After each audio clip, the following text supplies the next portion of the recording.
All right, I'm going to share with you a drill here that is going to help you with your golf game. I did this with my first player when I just started my coaching business, and he dropped 62 shots in 8 weeks. I am not kidding you.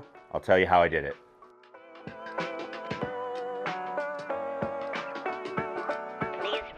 What's going on, everybody? Scott Oaken coming at you. I'm going to tell you a little story here. We're here in the studio, and this was about when I first started my coaching business. I used to run golf courses, do all that stuff, member guests, all that kind of stuff, and I decided I was going to get out of that, and I wanted to be a teacher or I wouldn't be in golf at all. So I went and I started my own business, moved back closer to home, and I ended up in a place called Lake Forest, Illinois.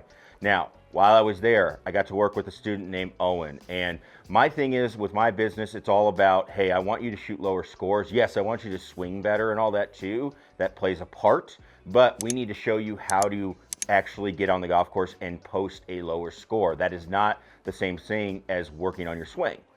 So I had Owen, I had him come out. He'd been playing for a while. He said, I could do this and I can't do this, I can't do that, but whatever was going on in his game. I said, let's go. We're going to play 9 holes to kick this off. So we went out on the golf course, and Owen, in that first time, in 9 holes, he shot 72. Now, that was the most generous 72 ever because I wanted to get him through the golf course. We had people coming behind us and all that stuff. He was losing golf balls all over. I was just dropping. I remember I had to get golf balls because he had run out of his own, and I had to get some out of like the garbage bin, basically, and so we could finish the 9 holes.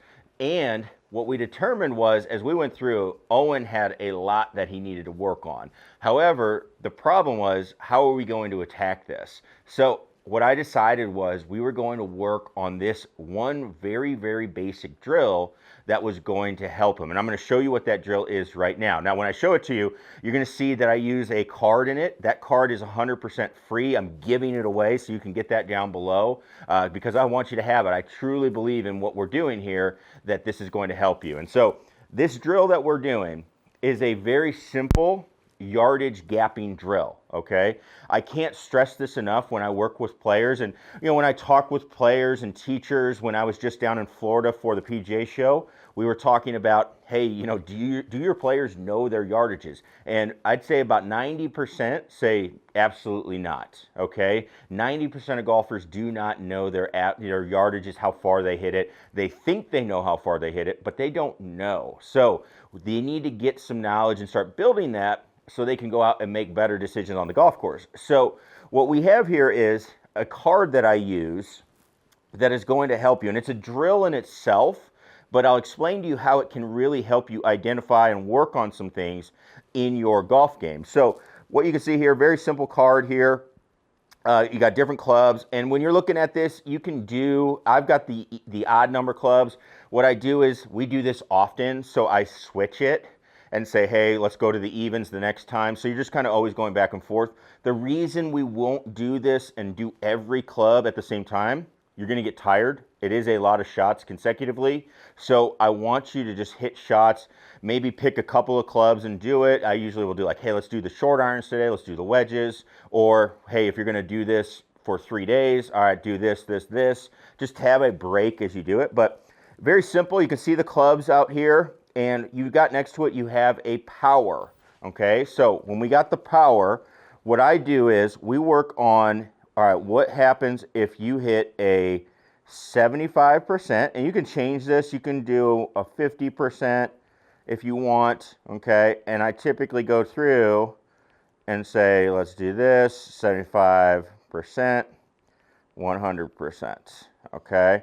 And then you'll see when we get up to the 9 iron here, you're going to see that we don't actually have room for doing anything other than basically a full shot or working on one at a time. Again, one thing would be, I don't want you necessarily, hey, hitting multiple shots. When you're at the 9 iron and getting to lower, you're basically just hitting a full shot and learning that yardage, and then you switch clubs. On the lower end, there's a little more room for, hey, I want to do some manipulating, maybe hit a little bit of a lower shot, anything like that as we go.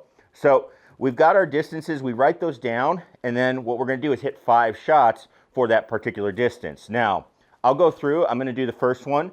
Really important as you do this, Use a new golf ball. I've got a brand new Titleist Pro V1, and this is an RCT ball, works good with the radar. You want it to be new. You want it to be one that is in good shape. It doesn't have to be brand new, but I want it to be in good shape, and I'm going to use the same ball, just in case there's any differences in the ball from ball to ball, which can happen, you know, manufacturer's tolerances. I just want to hit the ball, grab it, hit it again, okay? And then try to use the ball that you're going to play with. I'm not going to come in here and use, you know, some sort of distance ball like the, you know, that bomb ball that you see, because that's not going to give me an accurate yardage. So what we're going to do here is I've got it set up. You can see I've got my numbers up here. So carry number is up on the top left. I also like when we do this, I like to be paying attention to impact location as we do it, because that's going to be a big thing. And again, I'll talk a little bit more about what you can learn as you go through and do this drill. So we got 5 shots. We're going to hit them 75%. Let's go ahead.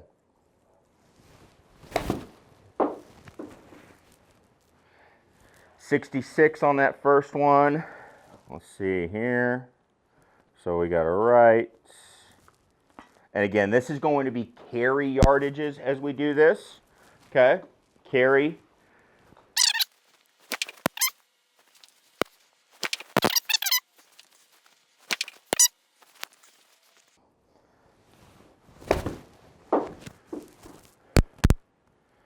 .55. So that one there, little note on that last one, I didn't quite catch that one. So you can make a decision as you do this. If I'm truly, hey, I just want to figure out how far I'm hitting my clubs, let's say I'm doing a fitting or something like that, I would actually probably throw that last one out because I kind of chunked it a little bit.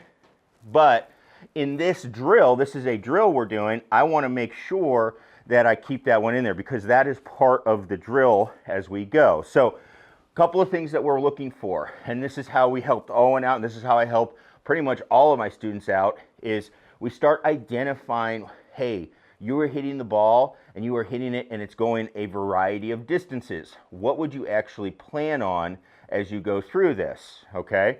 Now, what we start identifying too is why wouldn't it go the same distance all the time? Well, this is where, if you watched our Launch Monitor series about the 5 things you can control, you're going to start seeing, hey, these things are a little bit kind of all over the place, and I need to control these to hit the ball a better distance. So you can see on this one in particular, got it a little towards the toe side. So, hey, it didn't go as far. Also, again, if we look at my strike, I did catch the ground a little, just a little bit before we went. So that would identify, hey, you need to work on this. Now, when we go through this, once we go through and hit the shots, I typically will do the math at the end, but I'll go through and do it with you right now. We've got a couple of columns we can fill out. So one thing we would do, short and long. So that's just writing down the shortest shot, okay, and the longest, so 66. So right now, I've got a range of 11. So the difference between those two is 11 yards, okay? So what that is telling us, and that's educating us, and this is part of how we helped Owen shoot better scores, was, hey, when you're hitting your wedge, you have an 11-yard range that this ball can go. So you can say, hey, I'm going to hit the ball, but I need to have enough room for this ball to fit when I'm picking out my target. So it helped him make more informed decisions, which was a big part of, hey, we're not going to take penalties, we're not going to try to do crazy things as we go. Now, the other part that we can do, well, we can do the average. So we're going to bust out our calculator here. So let's do that. And so when we do this part, very simple, we're just going to go 66 plus 59 plus 65 plus 55. What did I miss? I had 2 59s in there. So we've got a number. We divide it by 5. We have an average now of 60.8. You can round it. I'm going to round it up to 61 as my yardage. Now you can make some notes as well. What I would do is maybe the size of the swing that you're using. So anything you can use to take it to the golf course. So for me, it feels like rib cage high as we go. So when I get out on the golf course and I say, hey, I want to hit my 75% shot or, you know, my 60-yard wedge, I want to swing it about ribs cage high. Give me something that I can work with and recall when I go out on the golf course, okay? So why does this work as we go? So this drill, it looks like, hey, I'm just kind of taking notes and looking at my yardages, but it is a drill in itself. One thing that we can identify and have players work on is, all right, as I'm going through the range, okay, I can close that in. What I like to see is a range that is 10% of whatever yardage that you are hitting it. That should be the goal that you're looking for. So I'm at 11, that's about 20%. That's not going to be good enough for me. I can work on that, okay? So I can get in here, work on it, start trying to figure out, hey, how do I hit the ball the same distance and control it? Now, the other thing that it's going to do is it's going to educate you when you get to the golf course. That is the most important part. Obviously, you run through the entire sheet and do all your clubs. Again, I wouldn't do them all at the same time. Pick a few, kind of gap them so you can have some rest. Not so you're getting tired by the time you're getting those drives in and figuring out what you do, but use that distance to make a better decision. If I have a 60-yard shot, okay, let's say the flag is 60 yards, well, I have a range of 11, meaning I could go 5 or 6 long, 5 or 6 short. So when I'm picking that target, I better have that much room to get over. If you have a bigger range, hey, I need to get over a lake, all right, and my range is 30.